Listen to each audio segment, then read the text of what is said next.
जय हिंद दोस्तों। GTO series का एक बहुत ही इंपॉर्टेंट टास्क होता है लेक्चरेट।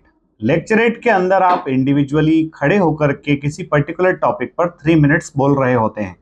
यानी कि एक ऐसा टाइम होता है जब आप अकेले परफॉर्म कर रहे होते हैं और आपके पास पूरा फ्रीडम होता है। आप अपने in depth of the knowledge, आपके थॉट, आपकी पर्सनालिटी को बहुत अच्छे से वहां पर रिप्रेजेंट कर सकते हैं। तो लेक्चरेट देते टाइम आपको किन बातों का स्पेसिफिकली ध्यान रखना है, आज के वीडियो में आपको सब समझाने वाला हूं। दोस्तों, लेक्चरेट देते वक्त आपको सपोज कोई भी टॉपिक अगर मिला है, सपोज करिए कि आपको टॉपिक मिला है न्यू एजुकेशन पॉलिसी, या फिर आपको टॉपिक आ गया एससीओ, संघाई कोऑपरेशन ऑर्गेनाइजेशन, या फिर आपका टॉपिक आ गया ब्रिक्स।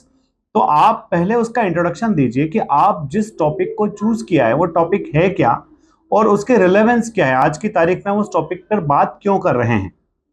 उसके बाद में आपका जो भी टॉपिक है उस टॉपिक के डिफरेंट पार्ट्स होते हैं। सपोज न्यू एजुकेशन पॉलिसी अगर आपने टॉपिक चूज किया, तो भाई ये न्यू एजुकेशन पॉलिसी क्यों आई, पुरानी पॉलिसीज में ऐसा क्या हो गया था जो इस पॉलिसी की जरूरत पड़ी।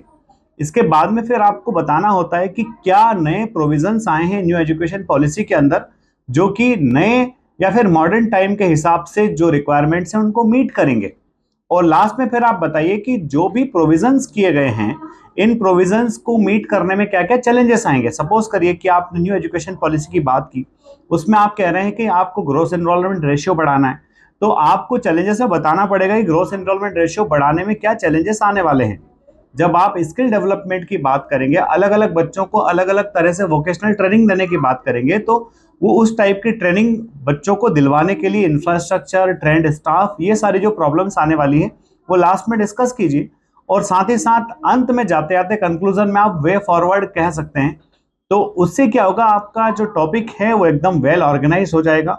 दोस्तों, और कुछ इंपॉर्टेंट बातें जो लेक्चरेट में आपको ध्यान रखना चाहिए, उसमें सबसे बड़ी और इंपॉर्टेंट बात जो है कि आप पॉइंट्स जब रखते हैं तो आपके पॉइंट्स कोहेरेंस में होना चाहिए। यानी कि एक पॉइंट का दूसरे पॉइंट के साथ कुछ ना कुछ लॉजिकल रिलेशन होना चाहिए। साथ में क्रोनोलॉजी आप मेंटेन करके चलिए। ऐसा ना हो कि आप वापस से आप रिवर्स बैक ऐसा कर रहे हैं, पहले 2000 की बात कर रहे हैं, फिर 1980 की बात करने लगे, फिर आप सीधे 2024 पर आ गए। वहां पर आपको जो है क्रोनोलॉजी ठीक से मेंटेन करके रखना है। जो भी बात आप बोल रहे हो उस बात को कन्विक्शन के साथ बोलिए। आप जो बोल रहे हो उस पर आपको भरोसा होना चाहिए कि मैंने जो बोला है वो सही बोला है। जब आप कन्विक्शन के साथ अपनी बात बोलेंगे तो आपके चेहरे पर कॉन्फिडेंस नजर आएगा। आप कन्विक्शन के साथ जब आप बात बोलेंगे तो आपके हैंड्स मूवमेंट, आपके गेस्चर्स बहुत ज्यादा, वो आपके हाथ उल्टे सीधे हवा में नहीं लहराएंगे। और लास्ट बट नॉट लीस्ट कि भाई अपना जो ग्रुप है उस ग्रुप के साथ में आई कांटेक्ट जरूर मेंटेन करके रखिए। अपने पूरे ग्रुप को एड्रेस कीजिए, भाई मैं बताने वाला क्या हूं।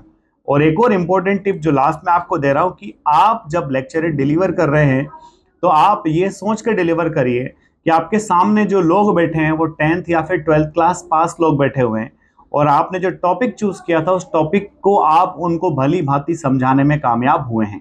अगर आपने इतना कर लिया तो आपका लेक्चरेट एकदम बिंदास जाएगा एंड डेफिनेटली आपका जो है जीटीओ टास्क के अंदर ये टास्क अच्छा जाएगा और आपका इंप्रेशन बहुत ही अच्छा होगा। अगले वीडियो में जल्द ही मिलते हैं। जय हिंद, जय भारत, इंकलाब जिंदाबाद, भारत माता की जय।